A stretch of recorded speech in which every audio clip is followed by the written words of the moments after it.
Dubai may have the world's tallest building, the world's largest indoor theme park, and the world's first rotating skyscraper on the way. But the city's man-made archipelagos, which are all in various stages of completion, Palm Jumeirah, Deira Islands, Palm Jebel Ali, the World Island, and Blue Waters Island are the very impressive. Some of the world's largest artificial islands are being built off the coast of Dubai, United Arab Emirates. Sheikh Mohammed bin Rashid Al Maktoum, the Emir of Dubai and Prime Minister of the United Arab Emirates, is the brains behind these massive projects aimed at boosting tourism and expanding Dubai's coastline. In today's video, we'll talk about how Dubai's artificial islands were constructed. So, how did the islands come to be? The process of dredging sand from the Persian and Arabian Gulf floors is known as land reclamation. The sand was then sprayed and vibro-compacted into shape using GPS technology for precision and protected by millions of tons of rock. The United Arab Emirates' most populous city and emirate is Dubai. The islands were built to create more coastal real estate because the city is a popular destination for wealthy tourists. In 2001, work on the Palm Islands began. Divers surveyed the seabed, and workers used blasted mountain rock to build a crescent-shaped breakwater. At its deepest point, the crescent of Palm Jumeirah stands a little more than 13 feet above low-tide sea level and sits in 34 feet of water. The lowest layer of the breakwater is sand, which is covered by an erosion-resistant, water-permeable geotextile. The sand is covered by 1-ton rocks, and the structure is capped by 2 layers of large rocks weighing up to 6 tons each. A floating crane is placed to tow inside the crescent. The breakwater also has 2 328-foot openings on each side to keep the 16 narrow, deep channels from becoming stagnant. Every 13 days, these gaps allow water to circulate completely. The Palm Islands are made of sand that has been dredged from the seabed and transported from the Persian Gulf. The Palm Jumeirah is made up of 3.2 billion cubic feet of ocean sand that has been vibro-compressed into place. Vibro-compaction involves saturating loose sand with water jets and vibrating it with probes to increase its density. When water is added to desert sand, it tends to liquefy, so it couldn't be used for this project. Designers and contractors used differential global positioning systems, DGPS, to plot the palms and ensure the sand placement was within 0.39 of an inch to get the complex shape just right. During the construction of the island, workers lived on the fronds and in anchored cruise ships. According to some sources, the islands are sinking into the sea, but Nakheel denies this. Environmentalists have also claimed that the island's construction has harmed the marine environment in the area. They objected to the project, claiming that rocks and sand buried oyster beds and coral reefs, and that changing currents eroded the mainland shore.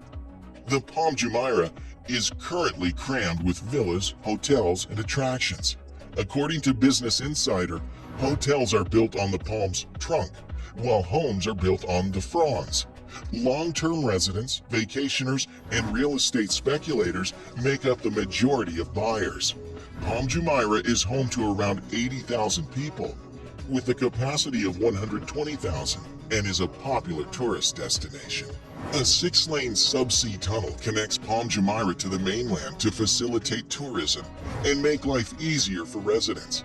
Before re-releasing the water, workers used a dam to drain the area and excavate the seabed. The only public transportation option on the island is a monorail that runs the length of the palm. It opened in 2009. On the Palm Jumeirah, new resorts are still opening, and developers are financing and building luxury apartments. In 2021, an observation deck on the 52nd floor of the Palm Tower opened, giving visitors a bird's-eye view of the entire island. And sprawling villas fetch astronomically high prices. Despite the failures of other islands off the coast of Dubai, Palm Jumeirah has become a popular destination for those seeking luxury and leisure. Let's take a closer look at the Palm Jumeirah and Palm Jebel Ali Islands. Palm Jumeirah is the most well-known of the bunch, with a trunk and 17 fronds shaped like a palm tree and surrounded by an almost 7-mile-long crescent-shaped island that is home to Atlantis. The Palm, just one of many luxury hotels and resorts that dot the archipelago. Nakheel Properties initiated the project in 2001, and it resulted in the addition of 40 miles of much-needed beaches. Today, travelers can access Palm Jumeirah from mainland Dubai via a monorail, and an underwater tunnel connects the topmost frond to the crescent. Upcoming debuts for Palm Jumeirah include the Palm Tower, with floors occupied by St. Regis Dubai and Nakheel Mall, which were set to open in 2018 and late 2017 respectively. Work on a second Palm Island, Palm Jebel Ali, began in 2002, but due to the 2008 financial crisis, construction halted. Nakheel has since reassured reporters that Jebel Ali is not cancelled, but a long-term project. If and when the island is complete, it will be 50% larger than Palm Jumeirah and feature homes built on stilts, a water park, villas, 6 marinas, and sprawling boardwalk shaped into the words of a poem written by Sheikh Mohammed himself. Next is Deira Island. The idea of a third Palm Island, Palm Deira, set to dwarf the other two at 8 times the size of Palm Jumeirah, was introduced in 2004. However, in 2013, Nakheel shifted gears and renamed the project to Deira Islands, opting to create 4 smaller man-made isles. Late 2018 will see the opening of Deira's first large-scale debut. It's Night Souk, the world's largest, of course, night market with over 5,000 shops and almost 100 restaurants and cafes. If shopping indoors during a UAE summer is more your style, Deira Mall, with its retractable roof atrium and over 1,000 stores, might just be paradise.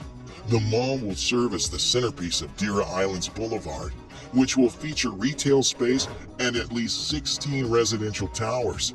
By 2020, 2 of the 4 islands will hopefully be developed and completed, with 250,000 people living on them to boot. Next is the World Island. The World, another Nakheel project, kicked off in 2003 and consists of 300 small islands constructed into a world map. Another victim of the 2008 financial crisis, the world's progress halted. By 2013, only Greenland and Lebanon had been developed. Unfortunately, the World Island is sinking. Despite this erosion issue, developer Kleindienst Group is hoping to revive the world in a big way with the launch of the Heart of Europe by 2020.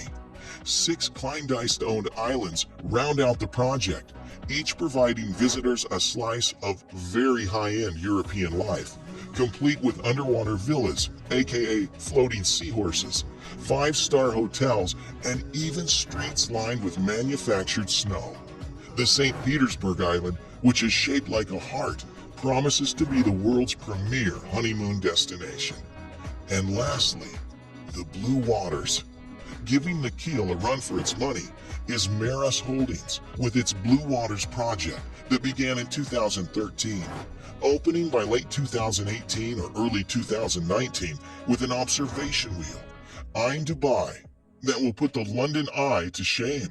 You've guessed it, it will be the world's largest. Blue Waters is aiming to become Dubai's family-friendly tourism hotspot. The island will be broken into zones, featuring over 200 retail and dining options, apartment complexes, and townhouses and hotels with prime beach access. Do you consider Dubai as your next destination to visit? Let us know your thoughts in the comment section below, and be sure to like and subscribe to our channel to see more videos about Dubai.